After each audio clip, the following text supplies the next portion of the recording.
காந்தி முருகன் அக்கா இணைஞ்சிட்டாங்க. அக்கா, நாங்க பேசுறது தெளிவா விளங்குதா? வணக்கம் ஐயா. கொஞ்ச நேரம் கொஞ்சம் கோளாறு ஆயிருச்சு. ஓகே, திரும்ப வந்துட்டேன். ஓகே அக்கா, சிக்கல் இல்லை. பேச தொடங்கலாம்க்கா. ஆரம்பிக்கலாமா? நீங்க தொடங்கலாம்க்கா. Okay okay. இன்றைய கலந்துரையாடலுக்கு நான் தேர்ந்தெடுத்த கவிதை தொகுப்பு யோகியின் எட்சி. இந்த கவிதை தொகுப்புக்குள்ள நுழையறதுக்கு மட்டும் யோகி என்றால் யார் அப்படின்ற ஒரு கேள்விக்கு கண்டிப்பா பதில் எல்லாருக்குமே தெரியணும். யோகி மலேசிய கவிஞர், ஒரு எழுத்தாளர், ஒரு சமூக செயல்பாட்டாளர். நான் இந்த நிகழ்ச்சிக்காக யோகியின் கவிதைகளை தேர்ந்தெடுத்ததுக்கு நிறைய காரணங்கள் இருக்கு. இந்த மலேசிய எழுத்துலகத்திலே நான் போற்றக்கூடிய ஒரு மிகச்சிறந்த ஒரு பெண் எழுத்தாளர் அப்படின்னா நிச்சயமாக எழுத்தாளர் கவிஞர் யோகி அவர்கள் தான்.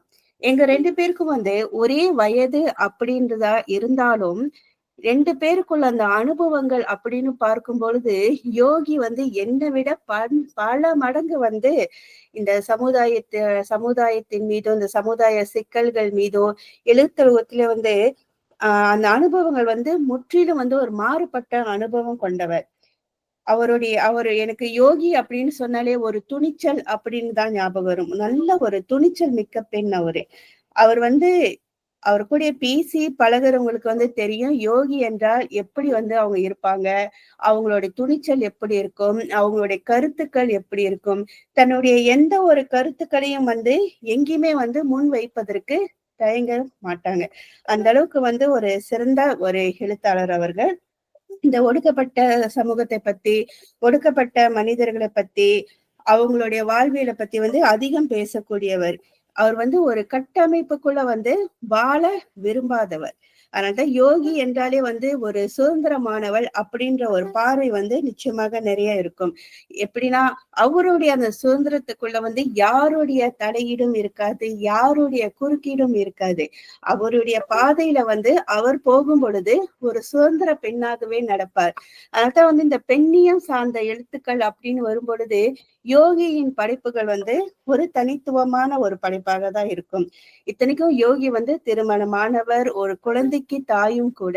ஆனா அப்படி இருந்து எழுத்து உலகம் சார்ந்து, ஒரு சமூகம் சார்ந்து ஒரு செயல்பாட்டாளராக அவர் நடந்து கொள்ளக்கூடிய அவருடைய அந்த குணாதிசயங்களை பார்க்கும்போது நாமும் ஒரு யோகியாக பிறந்திருக்க கூடாதா அப்படின்ற ஒரு எண்ணம் நிச்சயமாக அவரோடு நெருங்கி பழகக்கூடியவர்கள் எல்லாருக்குமே தோன்றும். நான் ஒரு 2 வருடத்துக்கு முன்பு கருஞ்சட்டை இளைஞர் மாநாடு கோலாலம்பூர்ல நடந்தது. அந்த கோலாலம்பூர் மாநாட்டுக்கு வந்த ஒரு குறுகிய என்ன சொல்லுவாங்க, மிக மிக இளமையான ஒரு வயது உள்ளவங்க கலந்துகிட்டாங்கன்னு சொன்னா, பிறந்தே 30 நாள் ஆன ஒரு குழந்தை, யோகியோட குழந்தை. அவர் அந்த மாநாட்டுக்கு அவங்க கூட்டிட்டு வந்திருந்தாங்க. அந்த குழந்தைக்கு அவங்க வைத்த அந்த பேரு கூட புகழ். அதாவது தான் எப்படி ஒரு சுதந்திரமான ஒரு பெண்ணாக இருக்குமோ அதே போலதான் தன் குழந்தையும் இந்த சமுதாயத்துல நன்கு சிந்திக்கக்கூடிய ஒரு குழந்தையாக வளரணும்னு சொல்லி அவங்க கலந்து கொள்ளக்கூடிய மாநாடுகள், அவங்க போகக்கூடிய எந்த ஒரு நிகழ்ச்சியா இருந்தாலும், ஒரு போராட்டமாக இருந்தா கூட தன்னுடைய குழந்தைய அழைச்சிக்கிட்டு போவாங்க. அந்த அளவுக்கு யோகி எழுத்துலகம் மட்டுமல்ல, தனிப்பட்ட வாழ்க்கையிலும் ஒரு மிகச்சிறந்த பெண். ஓகே, யோகியோட கவிதை தொகுப்புகள் தேர்ந்தெடுப்பதற்கு முக்கிய காரணம் அப்படின்னு சொன்னா, யோகி கவிதை எழுதும் பொழுது நிச்சயமாக அந்த கவிதைக்காக ஒரு தனித்துவமான வார்த்தைகளோ, ஒரு கவித்துவமான வார்த்தைகளை அதிகம் தேடி போக மாட்டாங்க. இப்போ ஒரு கவிதையை ஒரு கவிதைக்கு தலைப்பு நம்ம அவ்வளவு நேரம் யோசிப்போம். யோகி அவ்வளவு நேரம் யோசிக்க மாட்டாங்க. ஒரு விஷயத்த பாக்குறாங்க, அந்த விஷயத்த உணர்றாங்க, அதை கண்டிப்பா தன்னுடைய கவிதைகள் வழி தெரியப்படுத்தணும்னு அவங்க நினைச்சிட்டாலே அதை சார்ந்து அவங்க எழுதும் பொழுது மிக மிக எளிமையான சொல்லாடல்கள் இருக்கும். படிக்கும் பொழுதே அந்த முதல் வரியிலே அவங்க என்ன சொல்ல வராங்க அப்படின்றது நிச்சயமாக வாசகனுக்கு அது புரிந்துவிடும். அப்ப எப்படின்னா ஒரு கவிதைக்காக அதிகமா மெனக்கடல் மாட்டாங்க.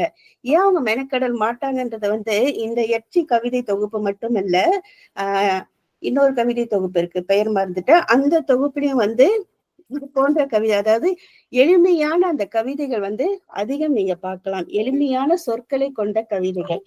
இப்ப இந்த நிகழ்ச்சி, இந்த நம்மளுடைய கலந்துரையாடலுக்காக நான் தேர்ந்தெடுத்தது மொத்தம் 11 கவிதைகள். ஆனா இந்த தொகுப்புல 44 கவிதைகள் இருக்கும். அந்த கவிதைகளை வந்து இந்த கவிதை தொகுப்போட துடைக்கப்படாத ரத்தக்கரைகள் அப்படின்னு சொல்லி ஒரு கட்டுரை தொகுப்பு இருக்கு. அது நிச்சயமாக எல்லா பெண்களும் வாசிக்கப்பட வேண்டிய ஒரு கட்டுரை தொகுப்பு. ஓகே, இப்பொழுது வந்து முதல் கவிதைக்கு போகலாம்.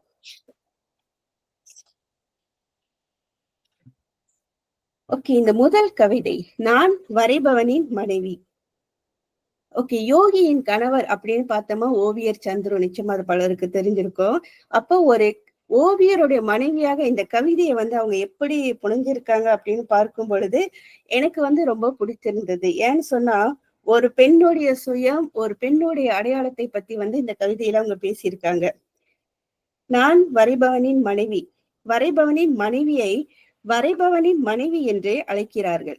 அதை தவிர வேறு அடையாளங்கள் அவளுக்கு வழங்கப்படுவதில்லை. வரைபவனின் மனைவி கவிதை வரைகிறாள், நடனம் ஆடுகிறாள், பாடல் இசைக்கிறாள், உணவு சமைக்கிறாள், புதிர் போடுகிறாள், நூதனமான சில விஷயங்களை அசாட்டையாக செய்கிறாள். இருந்த போதிலும் வரைபவனின் மனைவியாக அவள் அறியப்படுகிறார். தன் அடையாளத்தை குறித்து அவள் சில சமயம் அமைதியை இழக்கிறாள். ஓகே, இது எழுத்துப்பிழை இருக்கு. ஏன்னா இந்த கவிதை தொகுப்பை வந்து நான் 2 வாரமா தேடி எனக்கு கிடைக்காதனால யோகி வந்து திருத்தப்படாத PDF எனக்கு அனுப்பியிருந்தனால தான் இங்க சில எழுத்துப்பிழைகள் இருக்கும். இதுல வரைபவனின் தூரிகைகள் பாம்பாய், புழுவாய், புல்லாய், மண்ணாய் போக கனவு காண்கிறாள். வர்ணங்கள் வர்ணம் இழக்க சாபமிட்டு வரைபவனின் மனைவி கனவை கரைக்கிறாள். அடையாளம் என்ற ஒன்றுக்கு அடையாளம் என்பதை தவிர வேறென்ன இருக்கிறது என்று குறிப்பு எழுதி வைத்து உணர்ச்சியற்று நாட்களை நகர்த்துகிறாள். நான் இன்னும் வரைபவனின் மனைவியாகவே இருக்கிறேன். இந்த கவிதை வந்து நிச்சயமாக வந்து அவங்களுடைய சொந்த அனுபவத்தை தான் அவங்க எழுதியிருக்கணும் அப்படின்னு நான் நினைக்கிறேன். ஏன்னா ஒரு பெண்ணுக்கான அந்த சுயத்தை, ஒரு அடையாளத்தை வந்து இழந்துட்டு அவங்க வந்து இன்னும் வந்து கணவனுடைய தொழில் சார்ந்து அடையாளம் படுத்தக்கூடிய ஒரு சூழல் வந்து குறிப்பாக வந்து சினிமா துறையில வந்து அதிகமாக இருக்கு. இப்ப சினிமா துறையில இருந்து ஒரு இசையமைப்பாளரோ ஒரு இயக்குனரோ சரி, அவங்களுடைய மனைவிமார்கள் அப்படின்னு நீங்க பார்க்கும் பொழுது அவங்களுடைய அடையாளம் இந்த சமுதாயத்துக்கு தெரியவே தெரியாது. ஏன்னா கணவனுடைய அடையாளம் தான் அங்க பெரிதுபடுத்தப்படுகிறதே தவிர ஒரு மனைவியின் அடையாளம் என்பது இங்கே தொலைக்கப்படுகிறது. அப்ப இங்க யோகி வந்து நிச்சயமாக இது அவங்களோட சொந்த அனுபவத்தை தான் எழுதியிருக்கணும். அப்போ ஒரு ஓவியரோட மனைவி அப்படின்னு நான் இருப்பதை விட எனக்கான அடையாளத்தோட நான் வாழணும் அப்படின்னு நினைக்கிற ஒரு என்ன சொல்லுவாங்க தைரியமிக்க ஒரு பெண்ணாக வந்து இந்த கவிதையை வந்து அவங்க எழுதியிருந்தது எனக்கு ரொம்ப பிடிச்சிருந்தது. அடுத்த கவிதைக்கு போகலாம் ஐயா. ஓகே, இந்த கவிதை வந்து குறி. 40வது நாளில் அன்புக்கு சடங்கு வைத்தார்கள். அன்பு மார்க்கச்சை அணியாமலே ரவிக்கை அணிந்திருந்தாள். நளினமும் அடக்கமும் அலங்காரமும் அவளை புதியவளாக காட்டியது. அவளின் யோனியில் வேதனையும் அவமானமும் மட்டுமே சுரந்து கொண்டிருந்தன. பெண்ணின் மாதத்தீட்டு சுரக்கவில்லை என அன்பு கவலைப்பட்டாள். பல ஆயிரம் கொடுத்து அவள் வெட்டி எறிந்த குறியை பொறுக்கி எடுத்த அன்பின் நண்பன் சொன்னான், இவள் அன்பழகன் என்ற அன்பழகி என்று. குறி சொன்னது, நான் ஒன்றும் அற்ற ஒன்றென்று. ஒரு திருநங்கையோட வாழ்க்கையை பற்றி வந்து என்ன சொல்லுவாங்க, மிக சுலபமான ஒரு சொல்லாடல்களால வந்து அவங்களோட வழியை வந்து ரொம்ப அழகா சொல்லியிருந்தாங்க. இந்த கவிதைகளை நான் படிக்கும் பொழுது வந்து எனக்கு மஞ்சு மாவட்டத்துல வந்து ஒரு திருநங்கையை பற்றி நான் கேள்விப்பட்டிருக்கேன். அவங்களை சந்திக்கக்கூடிய வாய்ப்பு வந்து எனக்கு இன்னும் அமையல.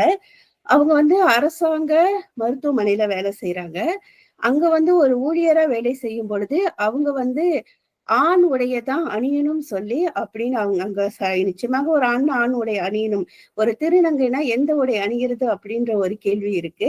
ஆனா அவங்க வந்து தனக்கானது வந்து தான் ஒரு பெண் உடையதான் அணிவன்னு சொல்லி போராட்டம் நடத்தி ஒரு 5 வருடத்துக்கு பிறகு ஒரு பெண் உடையதான் அணிஞ்சாங்க அப்படின்னு சொல்லி அவங்கள பற்றி நிறைய கேள்விப்பட்டிருக்கேன். இத கேள்விப்பட்டும்போது உண்மையிலே ரொம்ப சந்தோஷமாக இருந்தது. ஒரு திருநங்கை தனக்கான ஒரு சுயத்துக்காக தானே வந்து போராடினத வந்து இந்த கவிதையின் மூலியமா வந்து, அதாவது இந்த கவிதை வாசிக்கும் பொழுது பல சம்பவங்கள் வந்து ஞாபகத்துக்கு வந்தது. இங்க சுங்கைப்பட்டாணி வட்டாரத்துல கூட ஒரு சம்பவம் நடந்தது. ஒரு ஒரு குடும்பத்தை சேர்ந்த ஒரு பையன் வந்து திருநங்கையாக மாறிட்டாரு. அவர் திருநங்கைக்கான அந்த ஆபரேஷன் செய்யக்கூடிய அந்த நேரத்துல வந்து இறந்துட்டாரு. அப்ப அவர் இறந்ததோட அவருடைய குடும்பம் என்ன செஞ்சாங்கன்னா, அவருடைய அந்த உடலை இங்க வந்து கொண்டுட்டு வந்தா அவங்களுக்கு அவமானம் அப்படின்னு நினைச்சு அவருடைய இறப்பை யாருக்குமே தெரியப்படுத்தாம அந்த மருத்துவமனைக்கு போய் அவருடைய உடலை வந்து தகனம் செஞ்சுட்டு வீட்டுல வந்து 16வது நாள் காரியம் மட்டும் செஞ்சாங்க. அது வந்து அவங்களோட கடமைன்னு நினைச்சு செஞ்சாங்களே தவிர தன்னுடைய மகன் மீது அவங்க வைத்திருந்த அன்புக்காக அவங்க அது செய்யல. உண்மையிலே வந்து திருநங்கைகள் வந்து இந்தியாவை சார்ந்து வந்து பல போராட்டங்கள் அப்படிலாம் நடந்துகிட்டு இருக்கு. நம் நாட்டுல வந்து அந்த அளவுக்கு வந்து போராட்டங்கள் சிக்கல்கள் வந்து அதிகம் இல்லைன்னாலும் இங்கேயும் வந்து நிறைய வந்து திருநங்கைகள் வந்து ஒதுக்கப்படுறாங்க. அந்த சூழல்ல இருந்து வந்து நம்மளுடைய இந்திய சமுதாயம் இன்னும் வந்து நிறைய வெளி உலக வாழ்க்கையை வந்து நிறைய கத்துக்க வேண்டியது இருக்கு. ஏன்னா திருநங்கை அப்படின்னு வந்துட்டாலே வந்து அதை ஏற்றுக்கொள்ளக்கூடிய அந்த மனப்பக்குவம் அப்படின்றது வந்து நம்மளுடைய காலகாலமாக வந்து இல்லாமலே தான் அங்க போய்கிட்டு இருக்கு. ஓகே, அடுத்த கவிதைக்கு போலாம் ஐயா. ஓகே, அடுத்த கவிதை மரணத்திற்கு பிறகு. மரணத்துக்கு பிறகு தகனப்படுத்திய அப்பா என் கனவில் வந்தார். நான் இன்னும் இறக்கவில்லை என்றார். மயக்கமுற்றிருந்த என்னை எரியூட்டி விட்டார்கள் என்றார். மீந்த சாம்பல் விரக்தியில் மீந்த சாம்பல் விரக்தியில் தகிக்கிறது என்றார். எல்லாரும் தன்னுடன் வரும்படி அழைத்தார். இறந்த அப்பாவுக்கு நான் பதில் ஏதும் சொல்லவில்லை. அப்பா நல்லவர், குடும்பத் தலைவராக தேய்ந்து ஓய்ந்து போனவர். போன இடத்தில் அவரின் ஆதிக்கம் செயலில் இருந்திருக்கலாம். நான் எப்போதும் அப்பாவுக்கு பிடித்தமான மகள். அதனால் என் கனவை அப்பா அறிந்து விடாமல் மௌனமாக கலைத்து கொண்டேன்.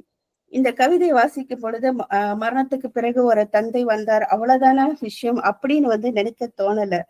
இந்த கவிதையில ஒரு மிகப்பெரிய ஒரு விஷயத்த வந்து அவங்க உள்ளடக்கி எழுதியிருந்தாங்க. அதாவது இந்த 3வது கண்ணில போன இடத்தில் அவரின் ஆதிக்கம் எழுந்திருக்கலாம். அதாவது ஒரு ஆணாதிக்க முறைய வந்து அப்பா அந்த குடும்பத்துல நிகழ்த்தி இருக்காரு. அத வந்து அவர் வந்து இறந்து போய் அங்க அந்த ஆணாதிக்க முறைய வந்து அவரால் செயல்படுத்த முடியாத ஒரு சூழலை வந்து அவங்களுடைய கனவுல வந்து அவர் காட்டிட்டு போறத வந்து ரொம்ப என்ன சொல்லுங்க, ரொம்ப ஆர்ப்பாட்டம் இல்லாம, ரொம்ப வந்து பதற்றம் இல்லாம, அந்த ஒரு பகட்டும் இல்லாம எளிமையான சொற்களால வந்து அப்பா கனவுல வந்தாரு.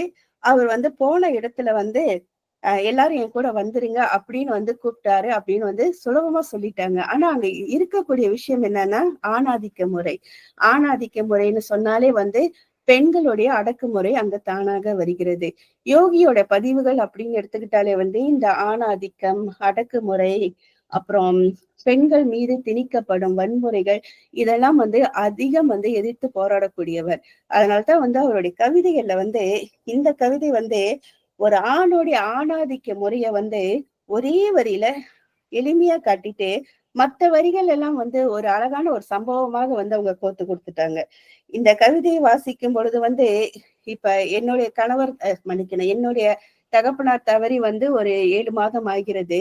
ஆனா இன்ன வரை அப்பா வந்து கனவுல வரலையே அப்படின்னு வந்து நான் நிறைய யோசிச்சிருக்கேன். ஆனா வந்து இன்ன வரைக்கும் அவர் வரல. ஆனா வாழும் பொழுது எனக்கும் என் அப்பாவுக்குமான அந்த உறவு என்பது மிக மிக வந்து நெருக்கம் இல்லாத ஒரு உறவு. நான் அப்பா வந்து முதல் முறையாக வந்து மருத்துவமனைக்கு வந்து ஆம்புலன்ஸ்ல கொண்டுட்டு போகும்போது அப்பா கூட நான் போனேன். அப்ப நான் தங்கச்சிகிட்ட சொன்னேன், ஐயோ நான் போறேனே, அப்பாவும் நானும் ரொம்ப பேசிக்கவே மாட்டோமே எப்படின்னாங்க. இந்த நேரத்துல அதெல்லாமா நீ யோசிச்சுட்டு இருக்க, நீ போன்னு சொன்னாங்க. ஆனா அப்பா வந்து வீட்லயே வந்து மயக்கமானவரு. அதன் பிறகு இறக்கும் வரையிலும் அப்பா வந்து 19 நாள் மருத்துவமனையில இருந்தாரு. அந்த 19 நாளும் வந்து அப்பா கிட்ட ஒரு வார்த்தை கூட பேச முடியல. அவர் அதே நிலையில இருந்துதான் இறந்தாரு. ஒரு வாரம் வந்து அப்பாவை நான் தான் வந்து மருத்துவமனையில பாத்துக்கிட்டேன். அங்க பார்த்துக்கும் பொழுது எனக்குள்ள வந்து நிறைய கவிதைகள், சிறுகதைகள், குறுங்கதைகள் அப்படின்னு நிறைய வர ஆரம்பிச்சது. ஏன்னா எனக்கும் அப்பாவுக்குமான அந்த நெருக்கம்ன்றது மிக மிக குறைவாக இருக்கும். அப்பாவுக்கு வந்து 4 பெண் பிள்ளைகள், நான் 2வது. நானும் அப்பாவும் வந்து ஒரு அருகருகே அமர்ந்து 2 பேரும் பேசி கொண்டது கிடையாது. ரொம்ப வந்து அப்பாவுக்கும் எனக்குமான நெருக்கம்ன்றது ரொம்ப தூரமாக இருக்கும். அப்பாவோட மடியில் வந்து நான் படுத்து தூங்கினது எனக்கு நினைவு தெரிந்த வரையில் அப்பாவோட மடியில நான் வந்து படுத்து தூங்கினது கிடையாது. என்னுடைய கணவரின் இறப்புக்கு அப்புறம் அப்பா வந்து ஒரு 2 நாளைக்கு ஒரு தடவையாவது போன் பண்ணி என்ன கேட்பாரு. வீட்டுல சாப்பிடறதுக்கு எல்லாமே இருக்காமா, எதுவும் பொருள் எல்லாம் வாங்கணுமான்னு கேட்பாரு. இல்லப்பா அதெல்லாம் ஓகேவா இருக்கு, எல்லாம் கரெக்டா இருக்குன்னுவேன்.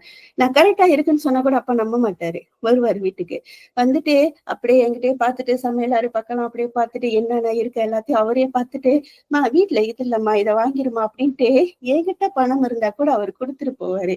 ஆனா இப்படிப்பட்ட சூழல்களா இருந்தும் எனக்கும் அவருக்குமான அந்த நெருக்கம் என்பது இறக்கும் தருவாயில் வரைக்கும் வந்து ரொம்ப தூரமாவே இருந்தது வந்து அவர் உயிரோடு இருக்கும்போது அந்த வலியை விட அவர் இந்த இறக்குற நேரத்துல வந்து அவரோடு இருந்தப்ப அந்த வலி வந்து ரொம்ப அதிகமா இருந்தது. அதனாலதான் இந்த கவிதையை பத்தி பேசணும்னு சொல்லி இந்த நிகழ்ச்சிக்காகவே நான் அதை தேர்ந்தெடுத்தேன். ஓகே, அடுத்த கவிதை போலாம். என் மரணத்தை சம்பவிக்க.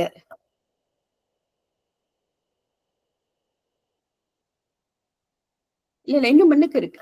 Okay okay. இந்த கவிதை வந்து உண்மையிலே தற்கொலை செய்யக்கூடிய அந்த எண்ணங்களில் இருப்பவர்கள் வந்து எந்த மாதிரியான சிந்தனைக்கு உள்ளாகுறாங்க அப்படின்றத வந்து ரொம்ப அழகா சொல்லியிருந்தாங்க.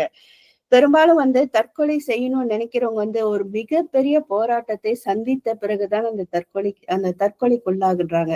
அது வந்து 100க்கு 100 உண்மை. இப்ப என்னுடைய வாழ்க்கையில நடந்த ஒரு சம்பவத்தை நாங்க வந்து பதிவு பண்ணலாம்னு நினைக்கிறேன். அது ஒண்ணு தவறு இல்ல. ஓகே, ஒரு காலகட்டத்துல வந்து வாழ்க்கையில அதிகமா விரக்தி ஏற்பட்டும் பொழுது நான் மரணிக்கணும் அப்படின்னு முடிவு செஞ்சப்ப, ஓகே, ஃபேன்ல தூக்கு போட்டுக்கிட்டோமா கழுத்து வலிக்குமா, அந்த டைம்ல ரொம்ப நம்ம கத்திருவோமா, எல்லாருக்குமே தெரிஞ்சிருமா, சரி ஒரு குளோராக்ஸ் எடுத்து குடிச்சா செத்துருவோமா இல்ல உயிரோட தான் இன்னும் இருப்புமா அப்படின்னு ஒவ்வொரு பொருளையா வச்சு அந்த மனசு யோசிக்க ஆரம்பிக்குது எனக்கு. இந்த பொருளை உட்கண்டா உடனே மரணம் அடைஞ்சிருமா, இல்ல இந்த பொருளை உட்கண்டா மரணம் அடைஞ்சிருமா, இத தூக்கல தொங்கும் பொழுது நம்மளுடைய வெயிட்டுக்கு அந்த ஃபேனே வந்து கழண்டு விழுந்துருமா கீழே, இப்படி எல்லாம் வந்து பல கற்பனைகள். அதை எப்பயுமே சொல்லுவாங்க, தற்கொலை முயற்சி என்பதே வந்து ஒரு மிகப்பெரிய ஒரு தைரியம். அந்த தைரியத்தை வந்து இந்த கவிதையில வந்து ரொம்ப அழகா சொல்லியிருந்தாங்க. இந்த கவிதையோட அந்த கடைசி வரியில வந்து, என் மரணத்தை நானே நிர்ணயிக்க முடியாத என் இயலாமை என்னை கொன்று தின்கிறது. உண்மைதான். என்னுடைய வாழ்க்கையில நடந்த அந்த சம்பவத்துக்கு பிறகு வந்து ரொம்ப சின்ன முயற்சியில தான் வந்து தோத்து போனாலும் என்ன சொல்லுவாங்க, மருத்துவமனையில இருக்கும் பொழுது அது நம்மளை பார்க்க வரவங்க நம்ம மீது அந்த திணிக்கப்படும் அந்த இயலாமை, செத்துருக்க வேண்டியதானே, ஏன் இன்னும் உயிரோட இருக்க, முயற்சி தானே பண்ண அப்படின்னு சொல்லும் பொழுது நம்ம அப்படியே செத்துருக்கலாமா, ஏன் நம்ம இன்னும் உயிரோட இருந்து இப்படி எல்லாருடைய அந்த இழி சொல்லுக்கும் நம்ம ஆளாகிறோம் அப்படின்னு வந்து பல சிந்தனைகள் வந்து ஓடிக்கிட்டே இருந்தது. இந்த கவிதையை வாசிக்கும் பொழுது என்னுடைய அந்த காலத்து அந்த சம்பவம் வந்து என்னை வந்து மிகவும் வந்து ஒரு வாட்டி எடுத்தது அப்படின்னு தான் நான் சொல்லணும். ஓகே, அடுத்த கவிதையா.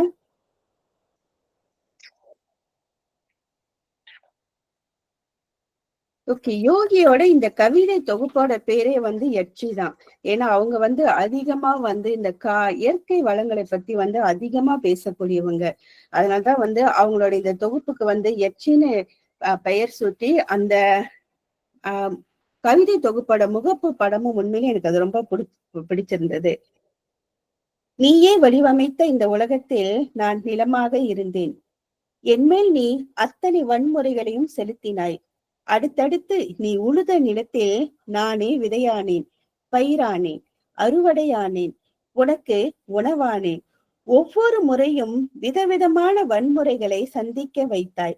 வன்முறைகளால் என்னை பெருநிலமாகவும் மாற்றினாய். நான் அப்பெருநிலத்தை வனமாகி அந்த வனத்தில் அமர்ந்து விட்டேன் ஒரு யட்சியாக.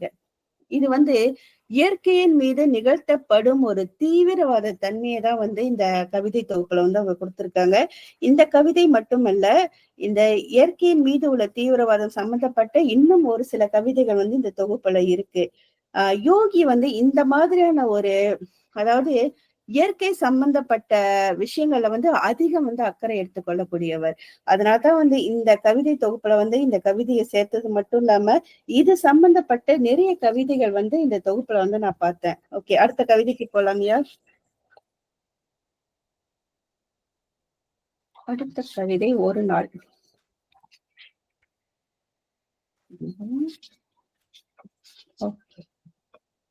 ஒரு நாள் கடவுளுடனும் மிருகத்துடனும் வாழ நேர்ந்தது.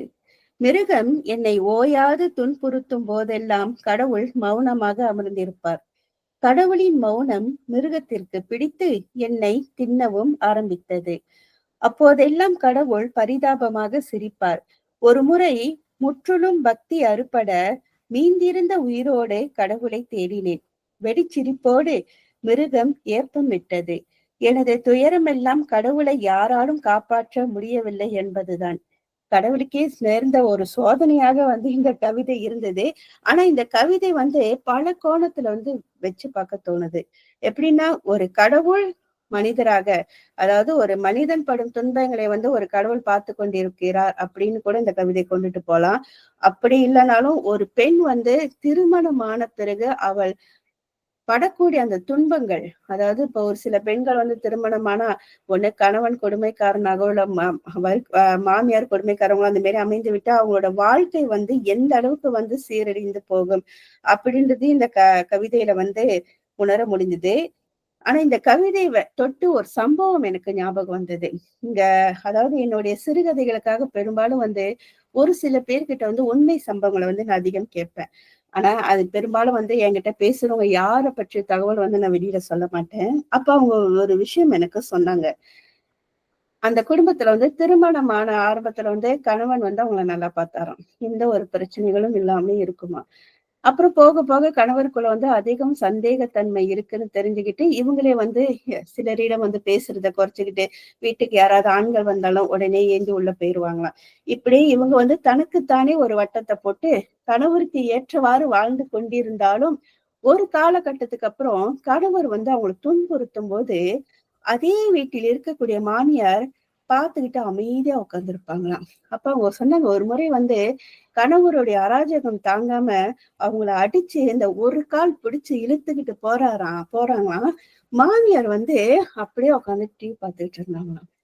அவங்க இன்ன வரைக்கும் அந்த சம்பவத்தை பத்தி என்கிட்ட பேசினாலே ரொம்ப அழுவாங்க. அதாவது அவங்க அந்த மாதிரி அவர் இழுத்துட்டு போகும் பொழுது என்னுடைய கைலி வந்து அப்படியே மேலே ஏறி நான் அம்மனமா ஆயிக்கிட்டு போறேன். அங்க உட்கார்ந்து இருக்கிறது ஒரு பெண்ணு. அந்த ஒரு பெண்ணுன்றதை விட அந்த நேரத்துல வந்து எனக்கு அவங்க வந்து ஒரு கடவுளா தெரிஞ்சாங்க. அவங்க அந்த நேரத்துல என்னை காப்பாத்தணும்னு கூட நினைக்கல. அவர் ஒரு காலை பிடிச்சு இழுத்துட்டு போகும் பொழுது என்னுடைய ஆடைகள் எல்லாம் அப்படியே கழட்டிட்டு வருது. அவங்க அப்படியே அமைதியா உட்காந்து பார்த்துக்கிட்டு இருந்தாங்க. அந்த இடத்துல வந்து என்னுடைய மாமியார் வந்து ஒரு கடவுளாக தெரிந்திருக்க வேண்டியவர் வந்து எனக்கு ஒரு மிருகமாக தெரிஞ்சாங்க அப்படின்னு வந்து அவங்களுடைய ஒரு பதிவுல சொல்லியிருந்தாங்க. சோ இந்த கவிதை வாசிக்கும் பொழுது அந்த சம்பவம் தான் எனக்கு வந்து நிச்சயமாக வந்து என்ன சொல்லுவாங்க, அந்த சம்பவம் வந்து அவங்க சொல்லும் பொழுது அவங்க அந்த சொன்ன விதம் வந்து இப்போ நினைச்சு பார்த்தா கூட கண்ணுல வந்து கண்ணீர் வந்துடும். அந்த அளவுக்கு ஒரு கொடுமையான வாழ்க்கையை அனுபவிச்சிருக்காங்க. ஆனா அந்த கொடுமையான வாழ்க்கைக்கு இன்னொரு பெண்ணு வந்து அதை ஒத்து ஊதுனாங்க அப்படின்னு சொல்லுவாங்க. அந்த மாதிரி அந்த இன்னொரு பெண் அமைஞ்சது வந்து உண்மையிலே ஒரு என்ன சொல்லுவாங்க, ரொம்ப ஒரு வலிவான பதிவு அது. ஓகே, அடுத்த கவிதை.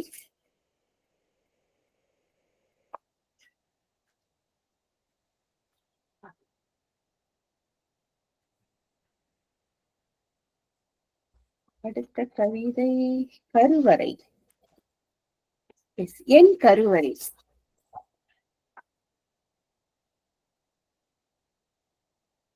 என் கருவறை இந்த கவிதை வந்து எனக்கு உண்மையில ரொம்ப ஒரு பிடிச்சமான கவிதை. நம்ம சமுதாயத்துல வந்து ஒரு குழந்தை பாக்கியம் இல்லை அப்படின்னு சொன்னாலே எந்த அளவுக்கு வந்து அந்த பெண்ணை வந்து தாக்கப்படுறாங்க அப்படின்றத வந்து யோகி வந்து இதை ரொம்ப அழகா எழுதியிருந்தாங்க. ஆனா இதுவும் வந்து யோகியோட சொந்த அனுபவமாக இருக்கலாம் அப்படின்னு தான் நான் நினைப்பேன். ஏன்னா யோகி திருமணமாகி பல வருடங்கள் குழந்தைகள் இல்லாம அவங்களுக்கு இப்போதான் வந்து 2 வயதுல ஒரு குழந்தை இருக்காரு. அப்ப அவங்க பல பேர்கிட்ட வந்து இவங்களுக்கு இன்னும் குழந்தை இல்லையா அப்படின்னு கேட்கும் பொழுது அவங்க சொல்லக்கூடிய அந்த பதில்ல வந்து ஒரு என்ன சொல்லுவாங்க, ஒரு பெண்ணுக்கே ஒரு திமிரு இருக்கணும்னுவாங்களா, அவங்க சொல்லக்கூடிய பதில் அந்த திமிரு நான் பார்த்திருக்கேன். உண்மையில அதை நான் பார்த்து வந்து ரொம்ப சந்தோஷப்பட்டிருக்கேன். ஏன்னா நான் வந்து எனக்கு குழந்தை இல்ல அப்படின்னு சொல்லி தான் முடங்கி போகாம தன்னிடம் வந்து அந்த கேள்விகளை முன்வைக்க நபர்களுக்கு வந்து அவங்க கொடுக்கக்கூடிய பதில்கள் வந்து ரொம்ப சிறப்பாக இருக்கும். என் கருவறை அறுவதும் பின் இயங்குவதுமாக இருக்கிறது. எந்த நேரம் என்று பாராமல் கருவறை அறுவதால் யாரிடமும் இயல்பாகவும் நிம்மதியாகவும் பேச முடிவதில்லை. என் கருவறையில் நுழைய விரும்பாத விந்தை பற்றி கேள்வி கேட்கப்படுகிறது. விந்துகள் கருவறையில் மரமாவதை பற்றியும் ஆணிவேர்கள் வேரூன்றியதை பற்றியும் திரும்ப திரும்ப கூறி வருகிறேன். பதில் கூறும் ஒவ்வொரு கணமும் கருவறை அறுவதையும் அதில் நீளும் கவிச்சி நாற்றத்தையும் என் மனம் ஒவ்வாதபடியே உள்ளது. என் கருவறை அறுபடுவதையும் கேள்விகள் கேட்கப்படுவதையும் எக்காலத்திலும் நிறுத்த முடியவில்லை. ஒரு பெண்ணுடைய துயரத்தை வந்து அது ஒரு துயரமாக பதிவு செய்யாமல் ஒரு சொல்லுவாங்களா, ஒரு அசால்ட்டா பதில் சொன்னாங்க அப்படின்னு சொல்லுவாங்களே, அந்த மாதிரி அந்த துயரத்தை வந்து ரொம்ப அசால்ட்டா வந்து இந்த என் கருவறை அப்படின்ற கவிதை வந்து பேசியிருக்கு. இதுல வந்து அந்த வரிகள் ஆஹ் விந்துகள் கருவறையில் மரமாவதை பற்றியும் ஆணிவேர்கள் வேரூன்றியதை பற்றியும் திரும்ப திரும்ப கூறி வருகிறேன். அப்ப ஒரு பெண் வந்து தான் கருவுற முடியல அப்படின்றத வந்து திரும்ப திரும்ப இந்த சமுதாயத்துக்கு சொல்லும் போதும் அத வந்து செவி கொடுக்காம ஒரு பெண்ணை பார்த்தாலே ஓகே கல்யாணம் ஆயிடுச்சா, குழந்தை இருக்கா, இப்ப குழந்தை இல்லைன்னா ஏன் குழந்தை இல்லை அப்படின்றத வந்து இந்த சமுதாய மக்கள் வந்து ஒரு சாதாரண ஒரு கேள்வியா வந்து மாத்தாம அத வந்து எப்படி சொல்லுவாங்க, அந்த கேள்விகளால வந்து பல பேரோட இதயங்கள் காயப்படும் அப்படின்றத வந்து உணராம அத வந்து இன்ன வரைக்கும் திரும்ப திரும்ப இந்த கேள்விகள் வந்து பல பெண்கள் மீது வந்து அதாவது கேட்கப்படுது அப்படின்னு சொல்றதை விட பல பெண்கள் மீது வந்து இந்த கேள்விகள் வந்து ஒரு ஈட்டியா தான் பாஞ்சுகிட்டு இருக்கு. இந்த சமுதாயத்துல வந்து இது வந்து ஒரு பெரிய வன்மமா தான் நம்ம பார்க்கணும். ஏன்னா ஒரு குழந்தை பாக்கியம் இல்லை அப்படின்னு சொல்லும் பொழுது அது சம்பந்தப்பட்ட கேள்விகள் வந்து ஒருத்தரை காயப்படுத்தாத அளவுலதான் இருக்கணுமே தவிர இன்னும் வந்து பல பேர் அதை புரிஞ்சுக்காம ஒரு குழந்தை பாக்கியம் இல்லைன்னு சொன்னா உனக்கு பிரச்சனையா, உன் கணவருக்கு பிரச்சனையா, இல்ல உங்க பரம்பரையில பிரச்சனையா அப்படின்னு சொல்லி அந்த கேள்விகளை திரும்ப திரும்ப திரும்ப வந்து கேட்கப்படும் பொழுது ஒரு பெண்ணுடைய மனம் எந்த அளவுக்கு பாதிக்கப்படும் அப்படின்றது வந்து யாருமே உணர்வதில்லை. அதுவும் இல்லாம இந்த கவிதையில எனக்கு பிடிச்சது என்னன்னா, நான் வந்து மலடி அப்படின்ற அந்த அந்த வார்த்தையை வந்து அவங்க தவிர்த்து விட்டு இத வந்து இந்த கவிதை எழுதியிருக்குது எனக்கு ரொம்ப பிடிச்சிருந்தது. அதாவது இப்ப ஒரு சில பேர் வந்து கருவுற முடியலன்னு சொன்னா அதுக்கு அவங்க பயன்படுத்தக்கூடிய அந்த வார்த்தைகள்லாம் வந்து இந்த கவிதையில இல்ல. இப்ப என் கருவறை அறுவதும் பின் இயங்குவதுமாக இருக்குது அப்படின்னு வந்து அத அவங்க சொன்ன விதம் வந்து இந்த கவிதையில எனக்கு ரொம்ப பிடிச்சிருந்தது. ஓகே, அடுத்த கவிதையா?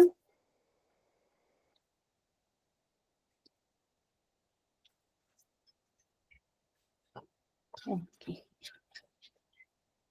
இன்றுதான் நான் வேஷம் தரிக்க கற்றுக்கொண்டேன். இன்றுதான் நான் வேஷம் தரிக்க கற்றுக்கொண்டேன். முதலில் நாய் வேஷம் போடப்பட்டது. தெருவில் இருக்கும் மரத்தூண்களில் ஒரு காலை தூக்கி சிறுநீர் கழிக்க திராணியாய் இருந்த எனக்கு வவ்வென்று குறைக்க தெரியவில்லை. நாய் வேஷம் கலைக்கப்பட்டு பூனை வேஷம் போடப்பட்டது. பூனையை போல் பதுங்க தெரிந்த எனக்கு பூனையின் திருட்டு புத்தி கொஞ்சம் கூட பொருந்தாமல் போனது. இறுதியில் இதுதான் பொருத்தம் என்று குரங்கு வேஷம் போட்டு விட்டார்கள். அப்பாவி பார்வையோடு நாலா பக்கமும் தாவிக் கொண்டிருந்தேன். உடல் முழுவதையும் சொரிந்து கொள்கிறேன். ஊ ஊ என்று குரல் எழுப்புகிறேன். ஆட்ரா ராமா, ஆட்ரா ராமா என்று கையில் கோலோடு என்னை ஆட்டி வைப்பவன் இன்னும் பார்க்கவில்லை என் குரங்கு சேட்டையை. இது வந்து ஒரு மனிதர்களுடைய தன்மைகளை, இயல்புகளை வந்து அழகாக வந்து வார்த்தைகளால சொல்லியிருக்காங்க. அந்த அடக்குமுறைகள், அப்புறம் வந்து பல என்ன சொல்லுவாங்க, வாழ்க்கை சம்பந்தப்பட்ட பல விஷயங்களை வந்து ஒரு மிருகத்தை வச்சு வந்து உதாரணம் காட்டி சொல்லியிருக்காங்க. இப்போ ஒரு நாயின்னு எடுத்துக்கிட்டா அந்த நாய்க்கு வந்து வாலாட்ட தெரியும், குறைக்க தெரியும், அது நன்றி உணர்வோடு இருக்கும். ஆனா அப்படி இருந்தும் வந்து ஒரு நாய் வேஷம் போட்டா கூட என்னால் அது மீறி வாழ முடியாது. நானாகத்தான் வாழ முடியும். அதே போல ஒரு பூனை வேஷம், பூனை மாரி எனக்கு பதுங்கி பதுங்கி போக தெரியாது. அங்கேயும் வந்து நானாகத்தான் இருக்க முடியும். அதே போல ஒரு குரங்கு, இப்ப ஒரு குரங்கு வேஷம் போட்டுட்டாங்க, ஆடுறாராமா ஆடுன்னு சொல்லி ஆட வைக்கிறாங்க. ஆனா குரங்குக்குன்னு ஒரு சேட்டை இருக்கு. அந்த சேட்டையே அந்த குரங்கு காட்டினால் இந்த மனித குலம் தாங்காது. அப்போ ஒவ்வொரு தனி மனிதனுடைய வாழ்க்கையை பொறுத்த வரைக்கும் அவங்களுக்குள்ள இருக்கக்கூடிய அந்த சுயம் வந்து தானாக வெளிப்படக்கூடிய ஒரு காலகட்டம் வரும். அது வெளிப்படாம இல்ல நீங்க இவங்கள மாதிரி இருங்க, நீங்க அவங்கள மாதிரி இருங்கன்னு சொல்லி நம்ம யாரையும் வந்து ஒரு கட்டுப்படுத்தி ஒரு கட்டுக்குள் வைத்து வாழ முடியாது. அதனாலதான் வந்து நாம வந்து வேஷம் போட்டு நம்ம வாழ முடியாத ஒரு வாழ்க்கையை வந்து நாம் சுயமாக வாழ கற்றுக்கொண்டால் அந்த வாழ்க்கை சிறப்பாக இருக்கும். ஓகே, அடுத்த கவிதையா?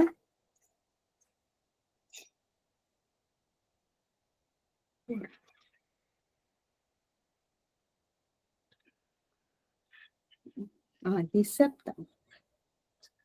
எஸ், நிசப்தம். இந்த கவிதையை பத்தி யாராவது பேச முடியுமா? ஏன்னா இந்த கவிதையை படிச்சதோடு என்ன சொல்லுவாங்க, அழகான, அதாவது ஒரு குறுகிய ஒரு குட்டியான ஒரு கவிதையில மிகப்பெரிய ஒரு விஷயத்த அழகா சொல்லியிருந்தாங்க. எனக்கு அது ரொம்ப பிடிச்சிருந்தது.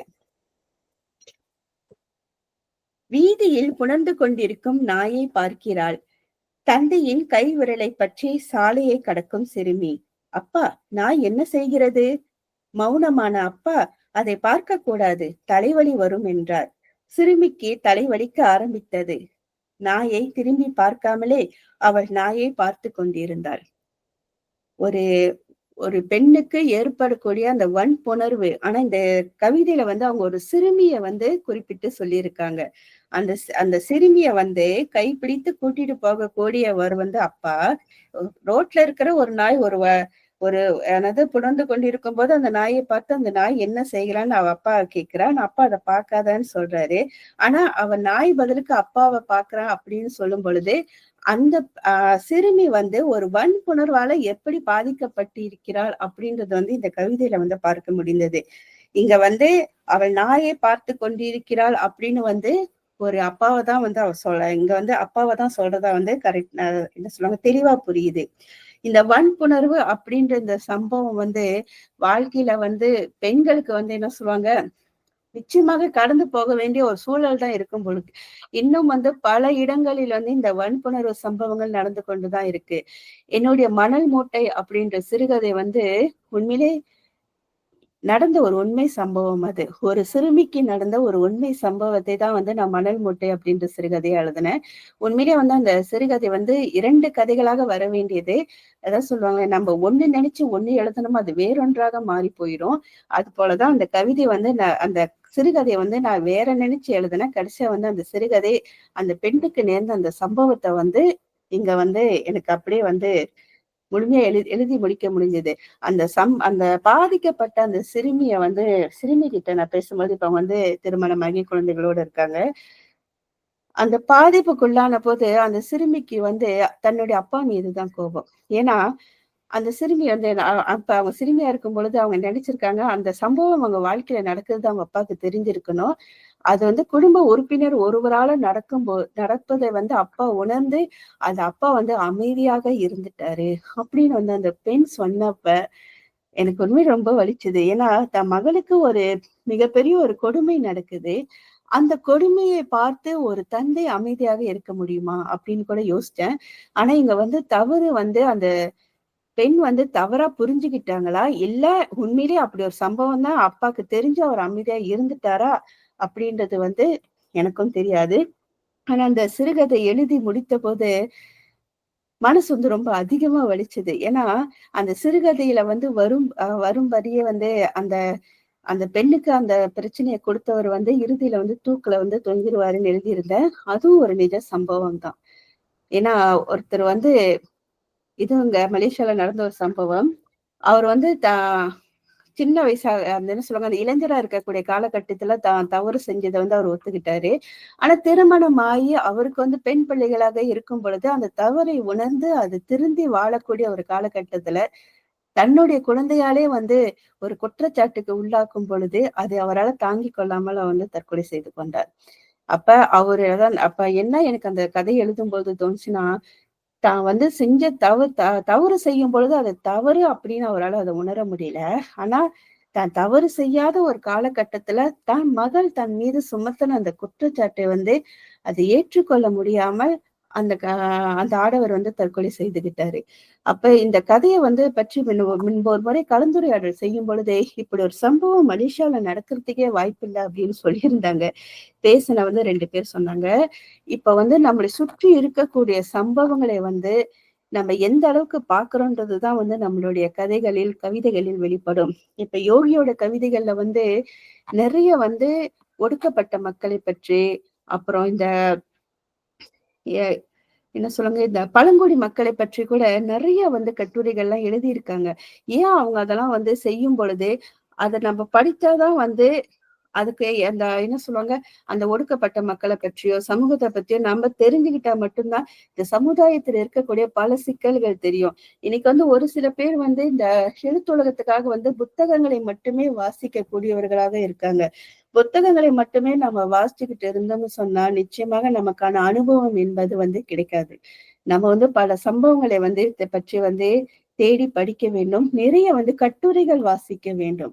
இப்ப யோகின் இந்த துடைக்கப்படாத இரத்த கறைகள் கட்டுரையை படிக்கும் பொழுது, பெண்களுக்கு ஏற்படக்கூடிய அந்த அவமானங்கள், துயரங்கள் அதை பற்றி வந்து நிறைய நான் தெரிஞ்சுக்கிட்டேன். ஏன்னா யோகி வந்து எழுத்து உலகத்துல இருந்தாலும், அவங்க வந்து அதிகமா வந்து நாளிதழ்கள கட்டுரைகள் படிச்சிருக்காங்க. அவங்களோட ப்ளாக்ல நிறைய கட்டுரைகள் இருக்கு. அதாவது தான் வந்து ஒரு எழுத்தாளரா அறியப்படணும் அப்படின்றது வந்து அவங்களுடைய விருப்பம் கிடையாது. தான் பார்க்கக்கூடிய அந்த சம்பவங்களை வந்து இந்த சமூகத்துக்கு கொண்டுட்டு போணும் அப்படின்னு சொல்லி அவங்க வந்து நிறைய வந்து முயற்சிகள் செஞ்சிருக்காங்க. நிறைய தனிப்பட்ட பயணங்கள் மேற்கொண்டிருக்காங்க. எந்த ஒரு பயணத்திலயும் வந்து ஒரு துணிச்சலான பெண்ணா இருந்துதான் செயல்பட்டிருக்காங்க. ஒரு இப்ப இந்த தொகுப்புல இருக்கக்கூடிய பல கவிதைகள் வந்து அவங்க நேரடியாக பார்த்த சம்பவங்கள் நிறைய இருக்கு. இந்த பழங்குடி மக்களை பற்றி எழுதிய அவங்க கவிதை வந்து முன்பு ஒரு முறை வந்து புது கவிதை நதிக்கரைன்னு நினைக்கிறேன். அந்த கவிதை போட்டியில வந்து முதல் பரிசு வாங்குனாங்க. ஏன்னா பழங்குடி மக்களை பற்றி வந்து பலரும் வந்து பேசல அத பத்தி. ஆனா அவங்க பேசும் பொழுது அது வந்து ஒரு புது விஷயமாக தான் தெரிஞ்சது தவிர, அது உண்மையிலே இந்த நாட்டுல வந்து பேசப்பட வேண்டிய ஒரு மிக முக்கியமான சிக்கல் அப்படின்னு வந்து தெரியல. ஆனா சமீப காலமாக வந்து பழங்குடி மக்களை பற்றி வந்து இப்ப அதிகமா எல்லாரும் பேச ஆரம்பிச்சிருக்காங்க. இப்ப சிறுவர் நாவல்ல கூட பாலா சாரோட நாவல்ல வந்து நான் உய்யாமலை நாவல்ல வந்து பழங்குடி மக்களை பற்றி வந்து அங்க அதிகம் பார்த்தேன். அப்ப பல விஷயங்கள் வந்து வெளிய வரணும்னு சொன்னா, நம்மளுடைய வாசிப்பு என்பது புத்தகத்தை மட்டுமே நம்பி இருக்கக்கூடியது. பல தேடல்கள்ல, பலருடைய அனுபவங்கள்ல வந்து இன்னும் வாழ்க்கை வந்து ரொம்ப அழகா இருக்கு. மிக நீளமாகவும் இருக்கு. பல துயரங்கள் இருக்கு. யோகி வந்து நிறைய வாசிக்கக்கூடியவர். ஆனா வந்து வாசிப்புன்றது வந்து நம்மள மாரி இப்ப ஒரு சில பேர் மாரி வந்து இந்த சிறுகதை தொகுப்பு, நாவல் அப்படின்னு அவங்க வந்து வாசிக்கல. நம்ம அத என்ன சொல்லுவாங்க, எதிர்பார்க்காத பல நூல்கள வந்து வாசிக்கிறாங்க. அத வந்து வாசிப்பதற்காக வந்து அவங்க பணத்தையும் அதிகம் செலவு பண்றாங்க. அத பத்தி அவங்க கவலைப்படல. எனக்கு தேவை அந்த விஷயத்த நான் தெரிஞ்சுக்கணும். அந்த நூல பெறணும்னு சொல்லி தமிழ்நாட்டுல பல இடங்கள் அதாவது ரோட்டோர கதைகள், இந்த வீதி கதை கடைகள்லாம் வந்து நிறைய புத்தகங்கள் வந்து பெரிய பெரிய புத்தக கடைகள்ல பார்க்க முடியாத பல புத்தகங்கள் வந்து அந்த வீதி கதைகள்லாம் இருக்கும். அந்த வீதியில இருக்கக்கூடிய அந்த கடைகள்லாம் போயிட்டு அந்த புத்தகங்கள் எல்லாம் தேடி வாசிக்கிறதுனால தான் இன்னைக்கு அவங்களுடைய கவிதை தொகுப்பு அப்படின்னு நான் பார்க்கும் பொழுது அந்த கவிதை தொகுப்பு வந்து எனக்கு ஒரு ஸ்பெஷலா தான் தெரியுது. ஏன்னா ஒரு கவிதை தொகுப்புக்காக அவங்க வந்து மெனக்கெடல. எப்படி மெனக்கெடலன்னு சொல்றேன்னா, வார்த்தைகளுக்காக மெனக்கெடல. ஒரு பெரிய ஒரு சொற்குவியல்ல இருந்து இந்த வார்த்தை எடுத்து போட்டா தான் வந்து சரியா வரும் அப்படின்னு சொல்லிட்டு அவங்க அந்த வார்த்தைய எடுத்து எழுதல. எல்லாரும் புரிந்து கொள்ளக்கூடிய மிக எளிமையான வார்த்தைகளை வந்து பயன்படுத்தி ஒரு கவிதை எழுதும் பொழுது அந்த கவிதை வந்து நிச்சயமாக பரவலாக பேசப்படும். ஆனா சமீப காலமாக வந்து அவங்க எந்த புத்தக வெளியீடும் எதுவும் செய்யல. அண்மையில வந்து மலக்கா செட்டிகளை பற்றி ஒரு புத்தகம் வந்து எழுதியிருந்தாங்க. சோ அந்த புத்தகங்கள் நான் வந்து வாசிக்கல. அத என்னுடைய கவிதை பற்றிய இந்த கலந்துரையாடல் இவ்வளவு இல்ல இன்னும் ஒரு கவிதை இருக்குன்னு நினைக்கிறேன். கடைசி கவிதை கால்கள்.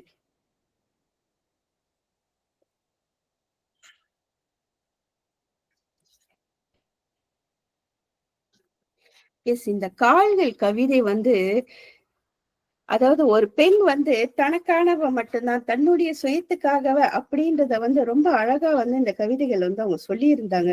எனக்கு அது படிக்கும் பொழுது வந்து அத சொன்ன யோகியோட கவிதைகளை படிக்கும் பொழுது இந்த பெண்ணியம் சார்ந்த செயல்பாடுகள் அப்படின்றது வந்து எனக்குள்ள ஒரு பெருசா இருக்கும்.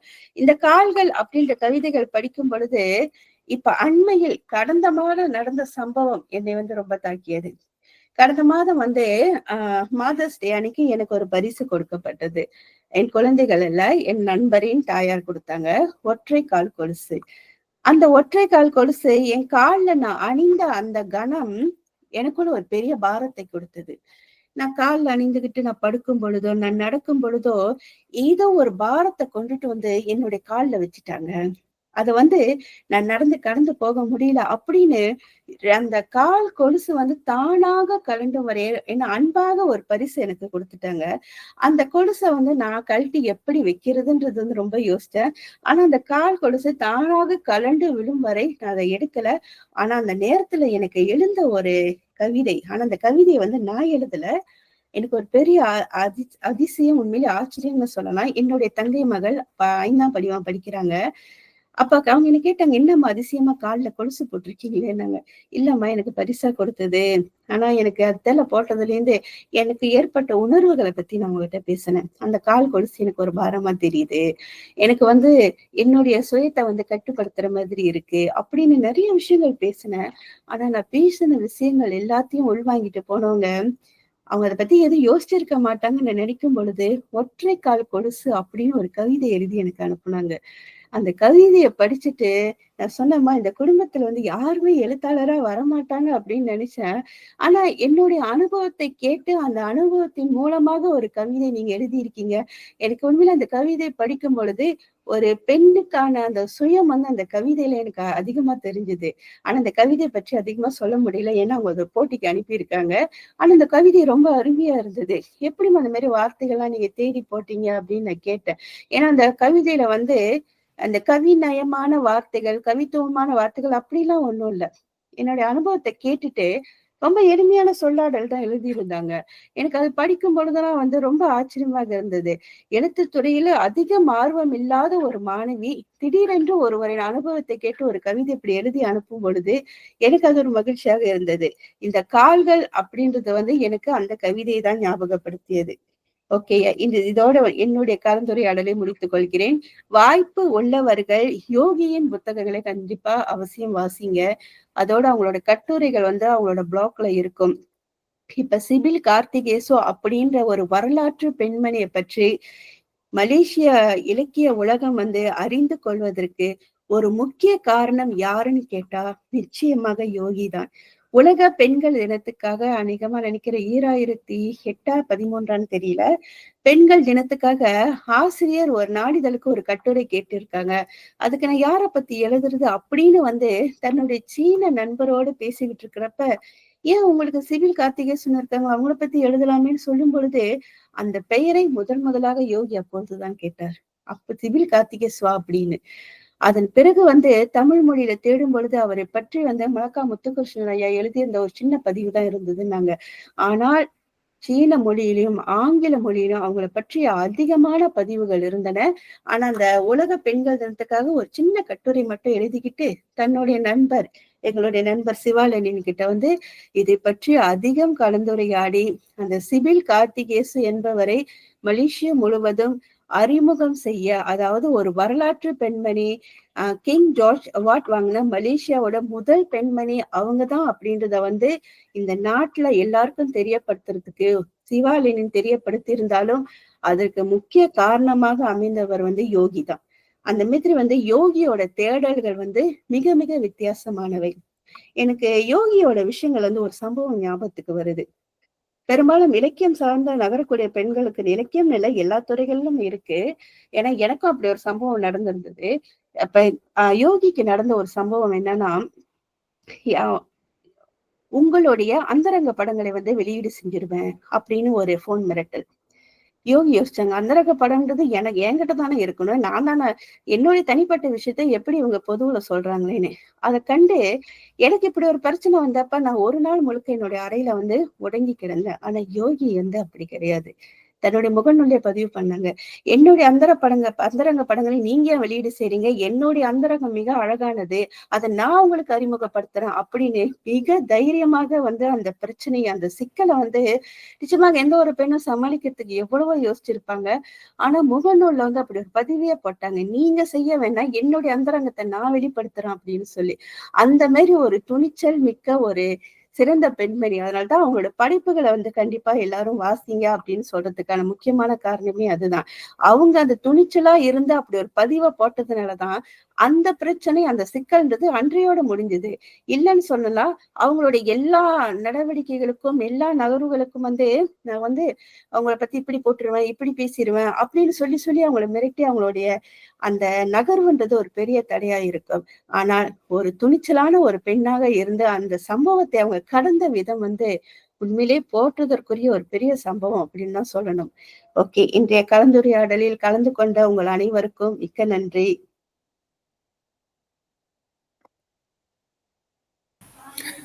கலந்துரையாடலை சிறப்பாக வழிநடத்திய காந்தி முருகன் அக்கா அவர்களுக்கு மிக்க நன்றி. யாருக்காச்சும் ஏதாவது கேள்விகள் இருக்கா?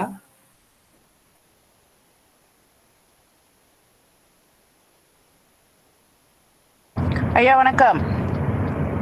வணக்கம் சார், டீச்சர் வணக்கம். எனக்கு கேள்விகள் இல்லை, ஒரே ஒரு கருத்து மட்டும் சொல்ல விரும்புகிறேன். தொடக்கத்தில் காந்தி சொன்னாங்க, யோகியாக நானேன் பிறக்கவில்லை அப்படின்னு வருத்தப்பட்டதா சொன்னாங்க. இது காந்திக்காக. ஒரு காந்தியோ ஒரு யோகியோ பிறப்பதில்லை, அவங்க தன்னைத்தானே வார்த்து கொள்ளணும். நான் சொல்கிறது காந்தி முருகன் இல்லை, மகாத்மா காந்தியை சொல்கிறேன். அவங்கவுங்க தன்னைத்தானே வார்த்து எடுத்தால் தான் அந்த இடத்துக்கு போக முடியும். அந்த வகையில் யோகி தன்னை வார்த்து எடுத்துக்கொண்டது அவ்வளவு சுலபமான காரியமாக இருந்திருக்க முடியாது. நிச்சயமாக அவங்களோட முதல் கவிதையை அதை சொல்லுது பாருங்கள். நான் ஒரு படம் வரைவனுடைய மனைவியாகத்தான் அடையாளப்படுத்தப்படுகிறேன் அப்படிங்கிறது சுயமிழந்த ஒரு பெண்ணுடைய மிகப்பெரிய வருத்தம் அந்த முத கவிதையிலேயே இருக்குது. இப்படியே ஒவ்வொரு இடத்துலையுமே பெண்ணிய சிந்தனை அப்படின்னு எடுத்துகிட்டு போய் வச்சு பார்க்குறத விட்டுட்டு கொஞ்சம் கீழே இறங்கி இந்த பக்கம் மனிதமாகவே பார்த்தா பெண்ணும் மனிதன் தானே. அந்த வகையில் பெண்ணை மதிங்களேன் அப்படிங்கிற ஒரு சொற்பமான ஆசையில் ஒரு பெண் கேட்குற மாதிரியான ஒரு ஒரு ஒரு இது ஒரு சராசரி தட்டில் வச்சு இந்த கவிதையை பார்த்தாலும் கூட அந்த படைப்பாளனுடைய நியாயம் நம்மளுக்கு புரியும். ஆக நான் இதை மட்டுமே இங்கே இன்றைக்கி சொல்லலான் இருக்கேன். யோகியோட அந்த எட்சி நானும் வாங்கியிருக்கேன். நிறைய இடங்களில் பாதிப்புகள் வெளிப்படுது. அடுத்து இன்னொரு கேள்வி, அந்த எங்கள் ஊர் மஞ்சோங் மாவட்ட மைந்தனாக இருந்து மைந்தியாக மாறியவர் யார் என்று அறிய ஆவலாக இருக்கிறது. அது நான் காந்திக்கிட்ட அப்புறமா பேசிக்கிறேன். இப்படி நிறைய புரட்சிகரமான விஷயங்கள் யோகி எழுதியிருக்காங்க. இன்றைக்கி முழுக்க முழுக்க காந்தி முருகன் யோகியின் நிகராளியாகத்தான் இங்கே பேசியிருக்காங்க அப்படிங்கிறது மகிழ்ச்சியான விஷயமா இருக்குது. உங்களுடைய திறனாய்வுக்கு நன்றி. நிறைய சாப்பிட்ருக்கிறதுனால இதோட பேச்சு முடிச்சுக்கிறேன். நன்றி, வாய்ப்புக்கு நன்றி. ஓகே டீச்சர், ரொம்ப நன்றி டீச்சர். உண்மையிலே யோகியோட நட்பு கிடைக்கணுன்றது ஒரு பெரிய வரம்னு தானே சொல்லணும். எனக்கு சிவாவுடைய நட்புக்கு பிறகு யோகி அப்படின்னு கிடையாது, யோகியோட நட்புக்கு பிறகுதான் சிவா. ஏன்னா யோகி கிட்ட ஆரம்ப காலங்கள்ல பல இடங்களில் கிடைக்காத நூல்கள் யோகி கிட்ட இருக்கும். ஆனா அந்த நூல்கள் அவங்க தமிழ்நாட்டுல இருக்க அந்த வீதி கடைகள்லாம் வாங்குறதுனால ஒரு நாள் நான் ஒரு புத்தகத்தை கேட்டுட்டு அவங்க 5 வெள்ளின்னு, நிஜமா இது 5 வெள்ளியான்னு கேட்டாங்க. என்ன தொழில் அப்படி ஒரு சந்தேகமானு கேட்டாங்க. இல்லை, இந்த புத்தகம் விலை கூடையாச்சுன்னு. இதை நான் தமிழ்நாட்டுல ஒரு வீதியில தான் இந்த புத்தகம் வாங்கினேன். நான் வாங்கும் பொழுது அதே விலைக்கு தான் வாங்கினேன், நான் அதே விலைக்கு தான் உங்களுக்கும் கொடுக்குறேன்னு அவங்க சொன்னாங்க. எனக்கு அது பெரிய ஆச்சரியத்தை கொடுத்தது. எப்படின்னா அந்த மாதிரி நல்ல நல்ல புத்தகங்களை தேடி போகக்கூடிய அந்த மனப்பக்குவம் அப்படின்றது எல்லார்கிட்டயும் இருக்காது. ஆனா அவங்க கிட்ட அதை நான் நிறைய பார்த்திருக்கேன். நானு உண்மையிலே யோகி என்பது ஒரு பெரிய வரம் அப்படின்னு தான் சொல்லுவேன்.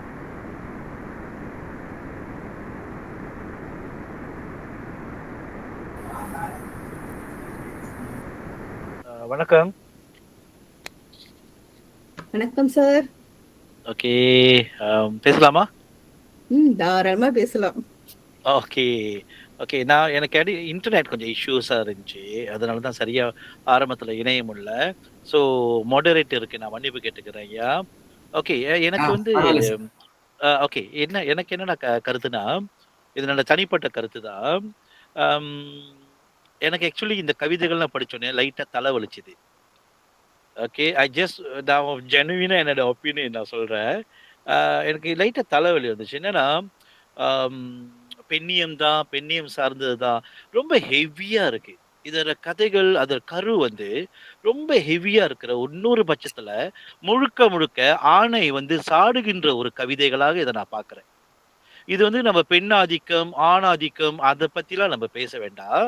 ஓகே, நானும் எனது பெண் பிள்ளைகள் மனைவி, ஓகே, ஆசிரியர் தொழில பெண்களுக்கும் பாடம் நடத்துறோம், எல்லாம் சரிதான். இது ஒரு வருத்தம் என்னன்னா, இந்த மாதிரி வழி கொடுக்கக்கூடிய கவிதைகள் ஆணை பற்றி இருந்திருக்கலாமோ, ஒரு பெண் ஒரு ஆணை பற்றி எழுந்திருந்தா இன்னும் அழகா இருந்திருக்குமோன்று கூட எனக்கு தோணுது.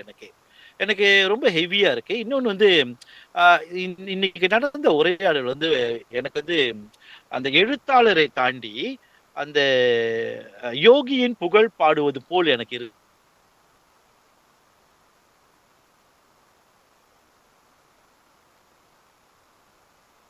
இருந்தது கொஞ்சம். என்னோட என்ன வந்து யோகி வந்து தோழர் சொல்றேன், யாரோ ஆம்பளை சுத்திட்டு இருக்காங்க எங்கேயோ, யாரு தோழர் யோகி தோழர் யோகி அப்படிதான் இருந்தது. ஓ தோழர் அடையாளம் வந்து ஒரு இவங்க தோழி ஆண்டு அப்பதான்ட்டு. எனக்கு வந்து என் தனிப்பட்ட கருத்துனா, பெண்கள் வந்து தைரியமா பேசும், உறக்க பேசணும், எனக்கு ரொம்ப பிடிக்கும். தைரியமா பேசணும், உறக்க பேசணும், நியாயத்தை பேசணும், ஆனா சரியான சொற்களை பயன்படுத்தி பேசணும்ட்டு நான் ரொம்ப எதிர்பார்ப்பேன். இந்த கேங்ஸர்ஸ் மாதிரி அடாவடித்தனமா பேசி எனக்கு அந்த மாதிரினா அந்த பெண்கள் உறக்க பேசுறதை நான் விரும்ப மாட்டேன். இது ஒரு ஆணாதிக்கம் நீங்க அப்படி நினைச்சுக்கிட்டாலும் ஓகே தான். இது எனது பார்வையில நான் சொல்றேன். ஓகே.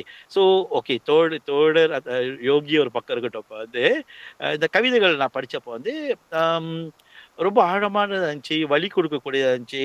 ரொம்ப ஒரு ஒரு நெகட்டிவிட்டியை எனக்கு பர்சனலா கொடுக்குற மாதிரி இருந்துச்சு. அப்புறம் என்னடா இது, ஆம்பளைங்களாம் வெறும் ஆம்பளைங்களையே மோசமா காட்டுற மாதிரியே எல்லாமே இருக்கேன்ட்டு ஒரு பக்கமாச்சும் கொஞ்சம் கொஞ்சம் கொஞ்சம் நல்லா கொஞ்சம் சொல்லியிருக்கலாமோன்னு கூட தோணுச்சு. ஏன்னா இந்த மாதிரி ஒரு தோழர் யோகி உருவாக அவங்க அப்பாவும் அவங்க வாழ்க்கையில ஒரு காரணமா இருந்திருக்கணும்னு நான் நினைக்கிறேன். அவங்க அம்மா மட்டுமே காரணமா இருந்திடக்கூடாது, அவங்க தங்கச்சி அக்கா மட்டுமே காரணமா இருந்திருக்காதுன்னு நினைக்கிறேன். கண்டிப்பா ஒரு ஒரு ஆண் ஆசிரியரோ யாராச்சும் காரணமா இருந்திருக்கலாம். இவங்கள பத்தி தான் கொஞ்சம் பேசியிருக்கலாமோ சொல்லிட்டு எனக்கு எனக்கு தனிப்பட்ட கருத்து தான். எனக்கு விரோதமோ எதுவுமே கிடையாது. இது தனிப்பட்ட கருத்து. எனக்கு படிச்சோன்னு ஒரு வாட்டி படிச்சு நான் எடுத்து வச்சுட்டேன் நான் வந்து. அப்புறம் ஆனா ஒரு ஒரு ஒரு வாசகனா நான் பார்க்கக்குள்ள இந்த கவிதைகளை நம்ம நிச்சயமாக நம்ம பாராட்டலாம். கவிதைகளை எப்படி பாராட்டலான்னு சுத்தி நடக்கிற சூழலை வந்து கொஞ்சம் அழகா எடுத்து எடுத்து உரைச்சிருக்காங்க. அந்த கடைசி கவிதை வந்து என் நடனம் என் கால்கள் வந்து அவை என் கால்கள் அல்லன்னு ஒரு கவிதையை படிச்சேன். அது வெரி பியூட்டிஃபுல். அப்புறம் தன்னோட அப்பாவோட கையை பிடிச்சிட்டு அந்த ரோடு தாண்டக்குள்ள நாய்கள் புணருவதை பார்த்தனே, வேண்டாமா பார்க்காத தலைவலி வரும்னு சொன்னோடனே மக வந்து பார்க்கல, ஆனா நாயை பார்த்து கொண்டு இருந்தா என்பது வந்து நான் வந்து அவங்க அப்பாவை வந்து அவங்க தவறு சொல்றதா எனக்கு தெரியல. ஏன்னா அவங்க அப்பா மேல பயம் இருந்தா ஏன் கையை பிடிக்கணும், ஏன் கையை பிடிச்சி ரோடு தாண்டணும், ஏன் அவங்க அப்பா வந்து கையை பிடிச்சி ரோடு தாண்டாருன்னா மகளுக்கு பாதுகாப்பு தானே கொடுக்குறாரு. ஆக அந்த அந்த எண்ணம் வந்து நான் எப்படி எப்படி பாக்குறேன்னா, பெண்கள்கிட்ட எல்லாத்தையும் நம்ம மறைச்சி மறைச்சி மறைச்சி மறைச்சி ஒரு விஷயத்தை நம்ம கத்துக் கொடுக்குறோம். எல்லாத்துலயும் ஒரு மறைவு நம்ம கொடுக்குறோம். ஒரு முழுமையான ஒரு விளக்கம் நம்ம கொடுக்கலன்னு நினைக்கிறேன். ஆக அந்த புணர்தல் என்பது அந்த நாய்கள் புணர்தல் வந்து நீ பார்க்காதம்மா தலைவலி வரணும்னு அந்த மைண்ட் செட்ல வந்து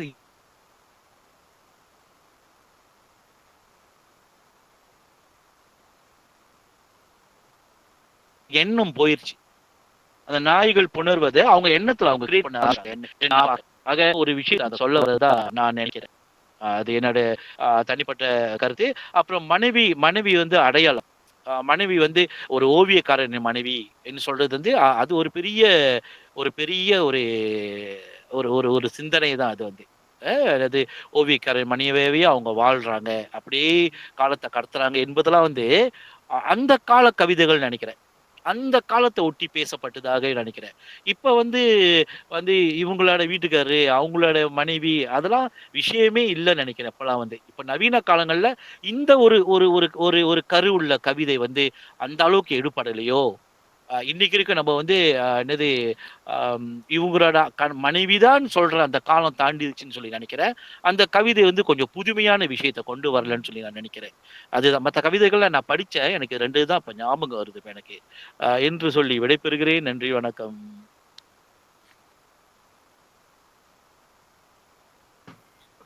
ஓகே சார். கவிதைகள் வாசிக்கும் பொழுது அவரவர்களுடைய பார்வையை வந்து என்ன சொல்லுவாங்க, ஒரு நேர்மறையான பார்வையா இருந்தாலும் அதை சொல்றதுல எந்த ஒரு தவறும் கிடையாது.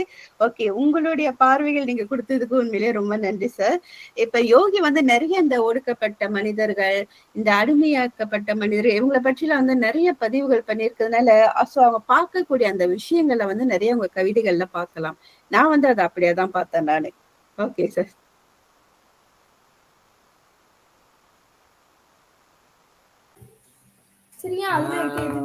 வேற எதுவும் யாருக்காச்சும் ஏதாச்சும் கேட்கணுமா?